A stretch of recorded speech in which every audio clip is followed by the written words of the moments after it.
Hello everyone, hope you're doing well. Welcome to the third episode of Osu List Week and a brand new episode of Let's Argue Osu Edition. This is a series where I ask you guys for your hot takes, unpopular opinions and tough questions and answer the best ones in videos such as this one. If you're wondering why I'm at the beach today, it's because I needed some fresh water, because I'm sure your takes are about to be super duper hot and definitely not lukewarm. Let's get started. Speed is extremely overweighted. This is not a hot take, this is the most NPC opinion you can have in 2023. Honestly, this could be a hot take in itself, but I actually think speed is in a good spot right now. The one thing that makes it super busted is actually flow aim. If we were to nerf flow aim, that would bring down Sidetrack Day and all the other broken maps, which consequentially would also be far less broken with double time. And I'm not saying that because I suck at flow aim or anything. Next question. Your Wooting review was biased. The Sayo device is much better at a fraction of the cost, as shown by BTMC in his review. The only reason you praise it is because you're partnered with them. I'm gonna tell you a secret that's gonna blow your mind. Are you ready? Every single review that I've made on this channel has had affiliate links. What? Was? It's the only way me as a small YouTuber can make more than the $10 I usually make off of AdSense alone. I don't think it really clouds my judgment. In fact, I pointed out why the Uwu is good compared to other keypads, but I also pointed out its flaws, like the price or the fact that it doesn't really stick to desk mats. You guys have no idea the amount of emails that I receive on a weekly basis from random Chinese company number 64 being like, "Hey, Spaza17, we are interested in your content, would you like to review our keyboard?" They all offer affiliate links, sometimes they even offer money, but I always refuse because I don't want to promote garbage to you guys. Anything that I review on this channel is stuff that I would actually use, so it sucks to have comments like this, but it's whatever really. And it's funny you mentioned BTMC because me and Ed, we actually have the exact same opinion on Rapid Trigger, where it's more of a safety net rather than something that's gonna make you improve magically. If you want a comparison, go watch Koifishu's video about it and you'll probably be good to go. PP should be additive, not weighted. The PP leaderboards will then function similarly to score ranking. By purposely having no leaderboard to represent skill width, players are incentivized to actually think for themselves who the best player is, which creates a healthier competitive environment. No, it doesn't. It would actually create much more toxicity because then the guy who ends up at first place would be completely shit on. There was a time back in the day where the number one player was also the number one score player, and it causes more issues than anything, and in the end people are gonna look at raw skills more than anything else. How long does it take for a top player to get a 1000 PP play compared to some random 6-digit getting 5 to 100 PP plays in a row? It's not even close to being comparable. Top players will be at the bottom of the leaderboards. Terrible idea. You should not discount someone's opinion due to low rank, but rather use reasoning to determine if their tenure in the community warrants their opinion being considered valid. Whatever you say, 5-digit. Hard Rock multiplier should be higher than Hidden, and Double Time multiplier should be higher than Hidden Hard Rock combined. Wow, what a super spicy hot take that's definitely never been said before.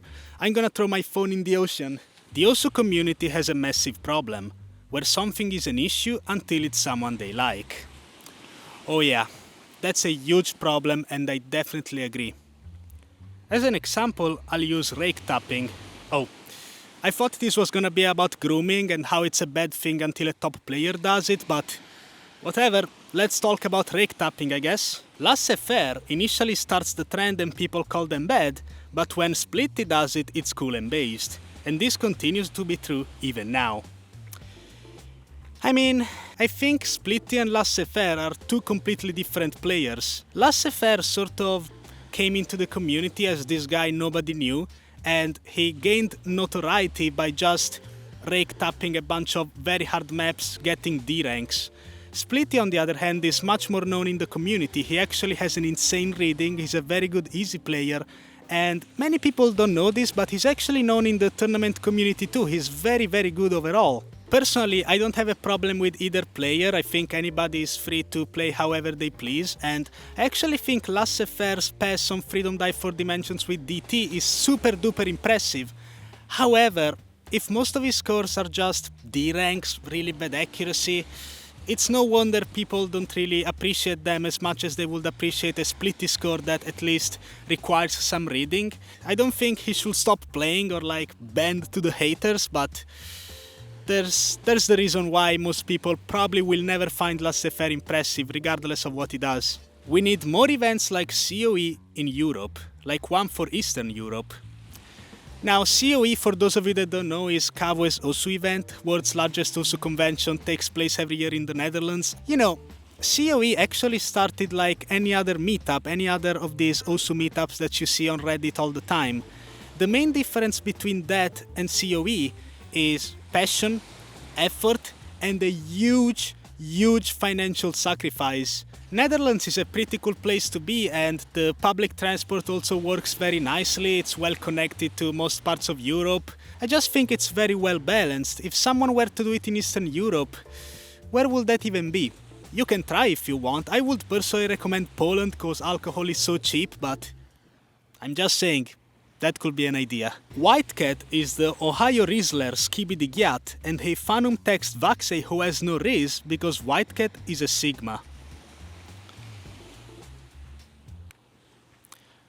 I don't know who sent me this. I hate you. You ruined my day. And I just wanted to ruin your day too. Stamina and speed are much less genetic capped as people think. And they just don't train enough, / don't train correctly, / don't adjust their technique.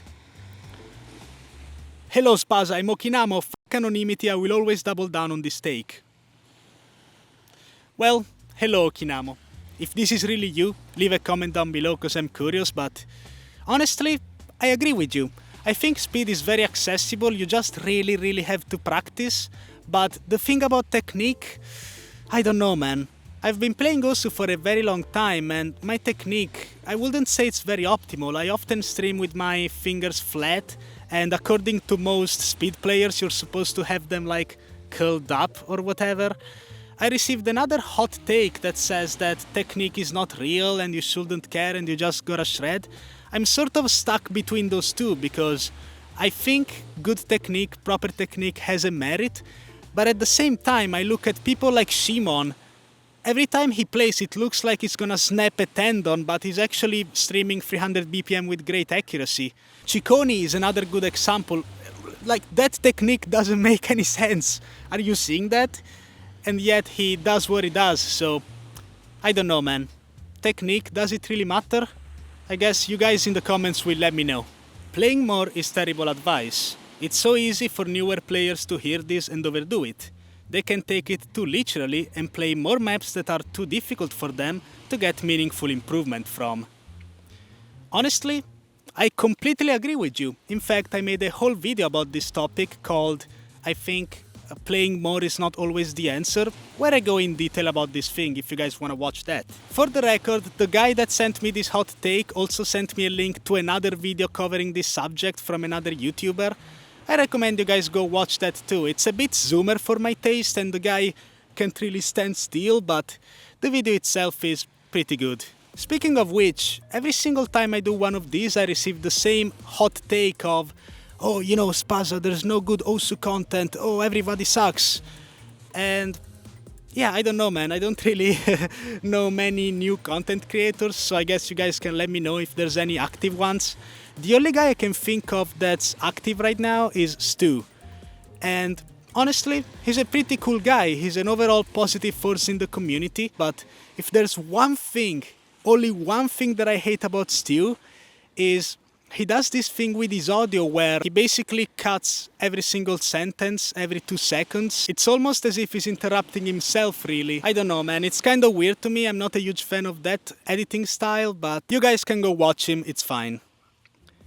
Top players back in 2018 were not good players. It was extremely easy to farm PP back then due to AIM being extremely overweighted, and anyone who reached top 100 back then was not a good player.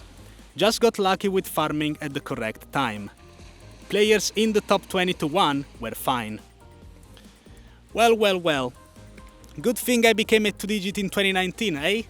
It means I was a good player according to this person. I could not disagree more with that. It's an extremely stupid statement because the level of skill that you have at any given time is gonna be according to the PP system at the time. In fact, I'd say it's actually quite the opposite. If AIM was so overweighted and AIM maps were being ranked every single day, it's even harder to be higher in the leaderboards because everybody was good at AIM and everybody was farming it. In order to be a top player, you have to put a ridiculous amount of effort, whether it's 2017, 2019, 2023.